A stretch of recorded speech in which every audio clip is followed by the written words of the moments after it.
It is Wednesday, March 30th, 2022. Somehow we have made it to baseball today. That is my man, T. Plouffe. I am Chris Rose. Just one quick question. Do you know CPR? I do not. Oh, gosh. That could be a problem because I already had my workout, my lift session with my trainer, and I was dog tired, and I don't know. I'm going to try to make it through here. You look a little flushed. I did. Yeah. I keep hydrating. I have an idea of how to do CPR, but I don't think that's good enough. At this age, I'll take a coin flip. Okay. I got to be honest with you. Good enough. I would do it to you. I would. And as would I reciprocate. That's how much love we have on this show because we love bringing people the hot baseball topics with just over a week to go until opening day. So let's get to it. First one, which playoff team from a year ago do you have the most questions about heading into the season? I hate to do it to this team because you did it to them all last season. It's the San Francisco Giants. They've had a couple late injuries here in spring training. We're talking Longo out with the finger. Late night Lamont also not going to be ready for the beginning of the season. And then there's Brandon Belt, who hasn't even played in the spring game yet. And Gabe is saying he's ready for opening day, but I don't know, man.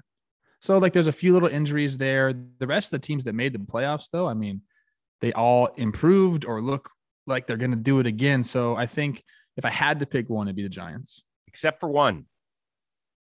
This one. The Tampa Bay Rays. You can't question them, though. I know. Right? Because we always question them, and then they always end up kicking you right in the onions when you question them. But I am a little bit worried about him, right? They're not going to have Glass now the entire season. At least last year they had him for half the season, and he was right in the Cy Young mix until he got banged up. They also lost Joey Wendell. They just lost Fireheisen. We don't know for how long.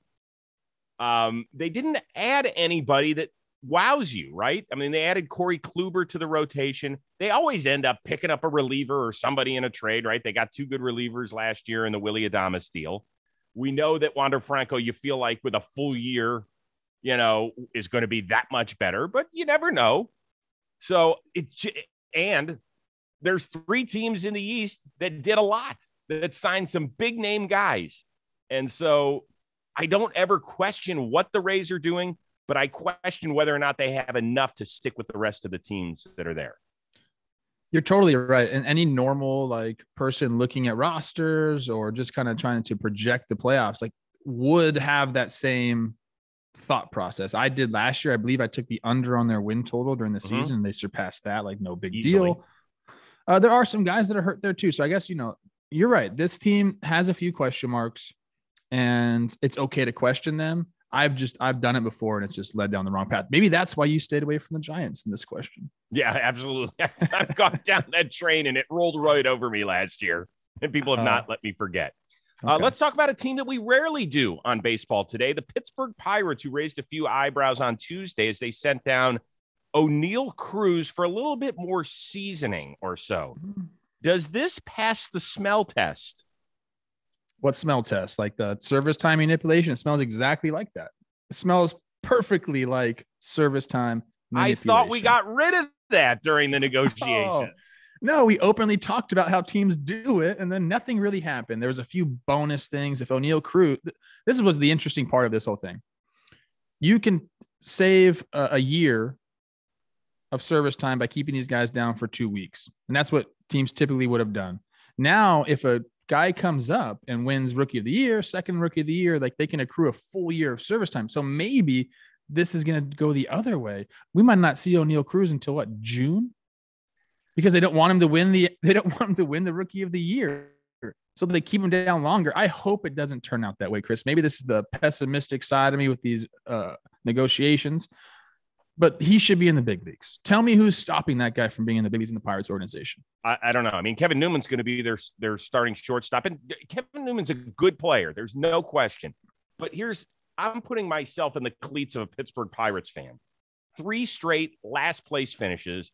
The team continues to get rid of big names, whether it's via trade or DFAing guys that people really like in the community, all that sort of stuff.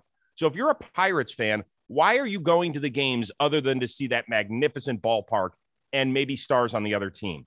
You need to give them, and Brian Hayes is certainly one answer. right? That's a good one.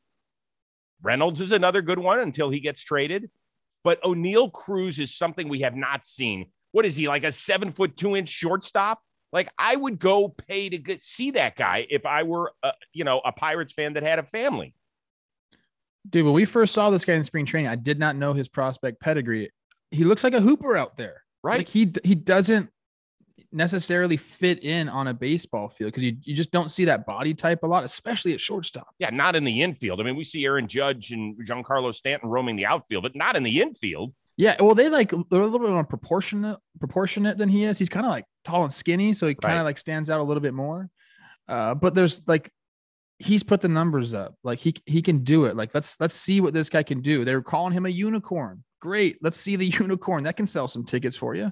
Yeah, it's bullshit. I got to be honest with you. I feel terribly for this kid, who was hitting 333 with a couple of bombs in spring training. And I feel terribly for the Pirates fans. It just doesn't make it. I guess I'm happy for the people in Indianapolis who get to see him. Minor leagues. That's about it. Go check him out in Indianapolis. If you're there, he's not going to be there for very long unless they really are going to stick it to him. I don't know. He's a top 15 prospect in baseball. Like, enough of this. You know what? And by the way, stop hiding behind your manager and your GM on this one. Ownership needs to come out and make a statement on this, because I would ask the questions. If I were working in the media in Pittsburgh, I would be like, wait a second. How do you say this to Pirates fans? It smells of service manipulation time. You don't know the owner anything. You know what they're going to say? He's only had a certain amount of bats above AA. Like, you really think he could be, use some more. Yeah, that's all they have to say. Let's move on to this, which is near and dear to my heart. There are rumors out there. Paul Hoynes, who has covered the Cleveland Guardians for a long time when they were nicknamed something else, says that the team and Jose Ramirez are working on a contract extension. More likely that a new deal gets done to keep him in Cleveland, or that Ramirez gets dealt. Give me like a time frame on this deal, because I don't think it's going to get done anytime soon. Like, everything I'm reading in their informal discussions, right? They're trying to find player comps. Like, who could you be compared to? That's pretty easy to do. It doesn't take a long time to find his comps. Okay, I could do it right now. Right. I don't know what to think about this, and I think that's kind of where the situation lies in Cleveland. In some of the stuff I was reading about this, they don't even know if they can get ownership to spend. Like, they don't even know what the budget's going to be. They have barely any money on the book. So, like, if they do sign him, are they going to be able to sign any more guys, or we're just going to have Jose Ramirez and a bunch of other dudes? So I think there needs to be a lot more clarity. Right now, it seems like a deal is nowhere close, and they have all the leverage here. Ramirez has zero leverage. There's two team options, still. So the Guardians are just biding their time to see where they're going to go. And that's a big question mark. And I think that's a problem. We need to be more straight up with our fan bases. Hey, this is what we're thinking, right? Like, that's just how I feel. When's that going to happen? That doesn't happen in pro sports. That does not happen in pro sport unless you're Jim Irsay, the owner of the Indianapolis Colts, who just took a crap on Carson Wentz's tenure in Indianapolis. Like, he's the most honest owner there is. You could throw a couple of guys in there, right? He and Cuban, I guess, when it comes to the basketball side of things and some other stuff. As far as a Guardians fan, I don't see any way they get an extension done, because I look at him right now at age 29. You'd have to give him at least a 6-year deal, probably, if you were to rip it up right now, or tack on 4 years to the end of his two option years, which are right around $24-25 million total. I mean, he's still such a bargain for a guy who's had, I think, 4 top 6 MVP finishes. Yes. 3 in the top 3 or something ridiculous like that. Do you know that the Guardians, what do you think the biggest contract they've ever given somebody? It's not a lot, because I saw that too. It's like $60 million total. It's $65 million total they gave to Edwin Encarnacion, a 3-year deal. They gave him 60, and then it was a $5 million buyout. So they're one of just a couple of teams that have never given out a 9-figure deal, and they're not going to do it. They're not going to do it until ownership changes, which I think is going to be in the works over the next 18 months, if I had to guess. I think they'd be wise to try to extend him. I think it'd be worth more. Of course they would. But really try. You have the 2 years here. Try to get 4 more years on top of that. So what's the additional money you could do 4 years? I mean, this guy's worth $30 million. He's worth that. So another $120 million. That makes him an attractive trade piece. I mean, locked in salary. Maybe they eat a little bit of it to get more prospects. I don't know, man. I don't know what's already going an on in attractive Cleveland. trade piece. He's one of the hottest ones on the market because of what he's. I mean, right now, here's the thing. You're totally right. You're totally right.